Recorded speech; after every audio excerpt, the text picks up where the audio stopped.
Hello, I am Carol from the Lucky Duck Rescue and Sanctuary, and I am going to talk about the Killian daisies today. And this is not Daisy, but I have her here for a reason. I would like to address some of the biggest reasons that I don't like to release baby mallards on ponds, actually public ponds. What the public I don't think really understands is that the public ponds and designated water areas for migratory waterfowl in our city and surrounding counties, and I'm talking about Los Angeles, these areas were designated for the wild migratory waterfowl decades ago. And unfortunately, for various reasons, there are many that I will talk about later. These areas have pretty much been destroyed for the natural habitat, habitat for these wild ducks and geese by the public dumping turtles, fish, other huge domestic ducks that will also, she's biting me. That's really funny. It's actually a pinch. A duck really can't hurt you, but they can really pinch. I will be talking about why it's not good for the public to be dumping the bigger domestic breeds that I rescue, because they then will start mating with the little guys, the mallards, and then the mallards' offspring from this cross will be rendered completely flightless. So it's my long-range goal to attract enough funds in an endowment sort of way to clean up these ponds and get the turtles out of there, get the big fish and snakes that people dump, so that we can give these areas naturally back to the birds that they were intended for. So that's my little preaching. Also, if it's a public pond that's man-made, it's cement, the problem with taking baby mallards into a public pond that is cement are a couple. Aside from the fact that they're loaded with turtles, as big as turkey platters. I've personally seen each baby being eaten by these turtles within 5 minutes of their first swim, and I can tell you that I never want to see that again. Never want to see that again. So also the thing that happens in the public ponds, that they don't maintain their water level. The babies have to be able to hop out of the pond. See, she's really biting me. I think it's hysterical. The babies have to be able to hop out of the pond, so if the water level is too far down and they can't hop out, they'll drown in their first swim. And I've seen that too.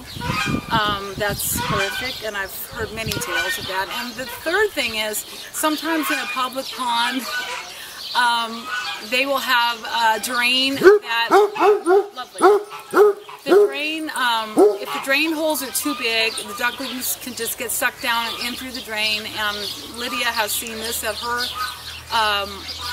public park, where she goes, where there's a pond, and it's devastating stuff. So my goal, I don't do, hardly ever do I release mallards, take them in, rehab them, and release them. But fortunately, I was able to get the mother, which is Daisy, and that helps me out immensely, because baby mallards need at least one parent to teach them how to migrate, to teach them just how to survive, basically. And I would not have been successful at all if I didn't have Daisy with me. So I'm looking forward to releasing healthy babies.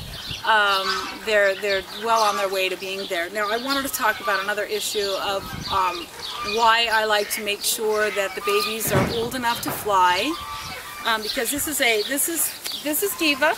And she's called Diva, as you will see, for many reasons. Typically what can happen with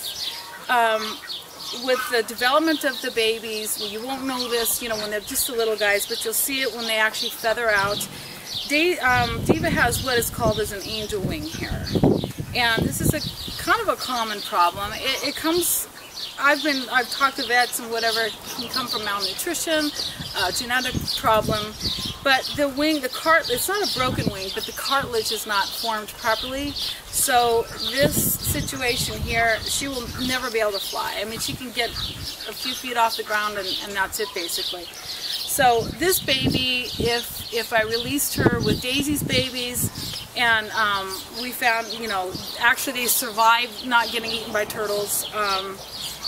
Then if any of her babies had this situation, they would obviously be rendered flightless, and they wouldn't have a chance. So I like to make sure that everybody's in good condition, you know, before I release them, and that they don't have a problem like this. One thing that maybe for you school kids, you want to get involved in a little cool project here.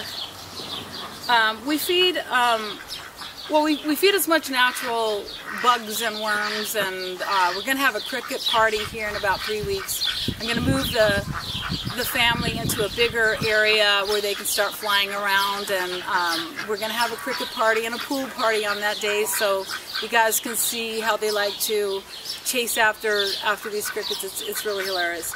But I thought the school kids might be interested in these millworms. This is a neat little study. If you put them in the refrigerator, they kind of go to sleep. When you, actually this is quite gross, I really hate looking at it. This is really gross, but the kids might like it. You take them out and they start warming up, and I'll show it to you up close. They start moving around as gross as could be. Can you see it, Lydia? Look at that, kids. Check that out. Now that would be something that a school class could raise. These things are pretty expensive just for this little container. It was like almost $12, but it's really healthy for the ducks. And it might be something that you guys at Killian, you know, your classrooms can start raising. Because not only would we like to have these millworms, I'm sure that there are other places, you know, chickens will eat these too, and it's just healthy. It makes a better egg. It makes everybody healthier to be eating stuff that is live. So that's that. Oh, yeah, okay, Lydia says we need to see this wing up close. This is see that, guys? That's called an angel wing. And I have a few domestic ducks with this problem too. It happens in them as well, but you know, obviously they don't fly, so it doesn't matter as much to them. She just bit me again. She's a little pincher. I like to pinch. Okay, so we got the worms. What I wanted to mention is, can you pound that at all, like over to Uriel there, or do you want me to get Uri? Should I get Uri? This is fine. I just wanted to show you the difference between. Now, see that big white duck over there? That is my Uriel Cova, and he is a direct descendant of the Mallard. And this happened over thousands of years. It's what we humans have done to these animals because we're so good at it, and we don't care. But anyway, that's the difference. Now, Uriel would have been able to fly just like Daisy thousands of years ago. So, okay, so we're going to wrap this up here real quick. I wanted to, hold on, in case anybody wants to look further into my work, you guys can go on my website here. Check that out, wow, how bush league is this, huh? www.luckyduckrescue.org, and we have a PayPal account there. We do need donations. We need, this is something that's, we are a fully established 501c3, and I've been changing the public attitude towards ducks, maybe one person at a time. Very slow process. And then you can, here's our our P.O. Box address is 4513 Sunland, California 91041-4513. So if you want to send us a donation, we would really love that. But anyway, I just wanted to let you know that this is what we're doing today. Daisy and her brood are very happy here for the time being, but we don't. The thing is I don't like to make her nervous. With wild animals, I mean, I could walk right up to that duck there and he wouldn't even move, but the less interaction that Daisy and her babies have with humans is going to be, what I'm going after here. That's why Lydia and I will be filming this for you guys to see their progress. Anyway, she's giving me the high side, talking too much. Okay, have a good day. Bye-bye.